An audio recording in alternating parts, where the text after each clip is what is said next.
So these are little transitions. Oh, transitions. Alright. So these are little transitions. Alright.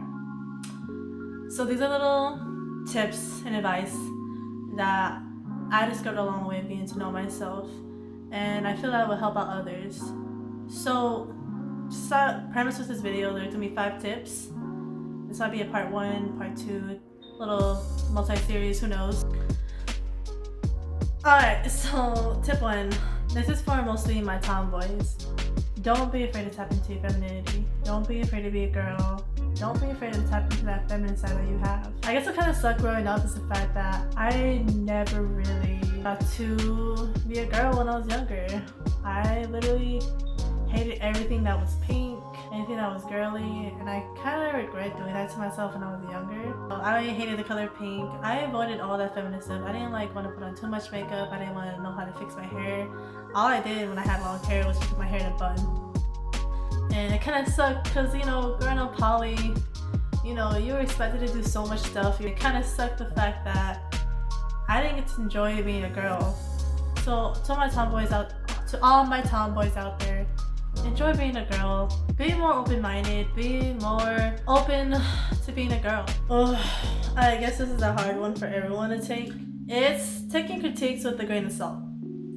Don't take it too seriously when others or your peers or your loved ones are giving you advice or giving critiques about what you can improve on and what you can do better. And the thing about it is that no one's perfect. I find myself feeling bitter about it, getting angry about it, being like, who do you think you are? I know myself better than you know me. But don't do that. Take every critique that you get from anyone with a grain of salt. Most of the times, loved ones, your peers, want you to do better. There's always a way to improve yourself. There's always a way to make yourself better. Don't put any personal feelings into it. Just be the best version of yourself. Take every critique that you get with a grain of salt. So the biggest one that I myself find hard to do at times is tip 3.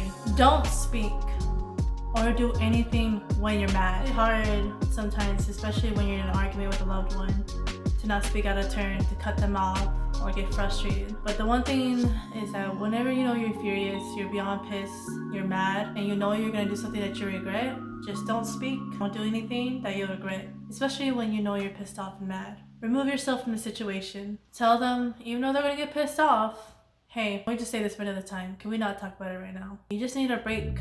You just need to stop talking. You just need to get away from each other and go cool off. And don't be afraid to say it. It shouldn't matter about how you say it or when you say it. It's just a matter of you being a bigger person and say, we need to stop talking for now and then we'll come back to this, okay? I love you and I'm sorry. That's just the best way to stop things. I know with myself personally is that I'm one of those people where I want to fix it then and there. I just want to squash the beef. And growing up, I had to realize that people are different.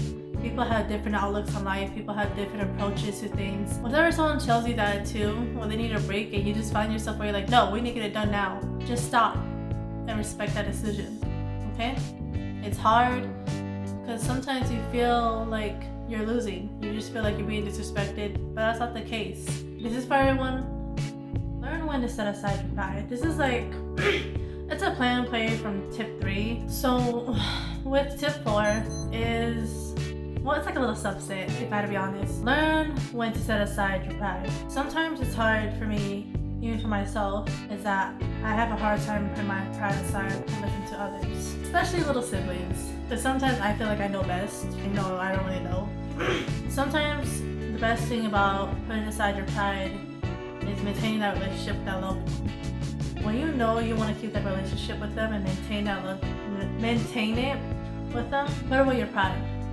Set it aside for a bit and actually listen. There's a difference between listening and understanding. Listening is just being quiet for a moment and just letting them speak their piece and then just jumping to action right away as soon as they're done talking. No, we don't want to do that. Understanding is listening, actively listening to them, taking in what they have to say, and acknowledging that sometimes you may be wrong. Sometimes I don't see where other people are coming from until I put down my pride. They may not see where you're coming from and you may not see where they're coming from, but the best thing about it is acknowledging it and understanding where they're coming from. And that's just a big pointer, is put away your pride for a bit and put your listening ears on. Listen with your head, not your ass. But jokes aside, put away your pride for a bit and actually listen, okay? This is a hard one for me too because I have always been raised up to be selfless. But tip 5 is put yourself first before anything. You cannot take care of other people. You cannot be there for them if you are not taking care of yourself first. The thing about it is that people don't realize that it's not necessarily a bad thing to be selfless, but at the same time it's one of those things where like you're not Superman, you're not a superhero. You can't be there for everybody. You can't always be happy. You can't always be taking care of others all the time. It gets tiring. You need to put yourself first before anything. And it may sound selfish to others, it may sound horrible, but you need to take care of yourself first. And that's what comes first. And it sucks, you know, because sometimes you're feeling selfish. But as time goes on, as I got older, I started to realize that if I'm so busy taking care of all these other people, who's gonna take care of me, you know? And that hits home, is where who's gonna take care of me if I can't? So now we have reached the end, and all I can say right now is thank you for watching. I hope these tips and advice help someone in their life, and I hope they gave you more guidance or more of a better outlook on life. And all I can express right now is thank you.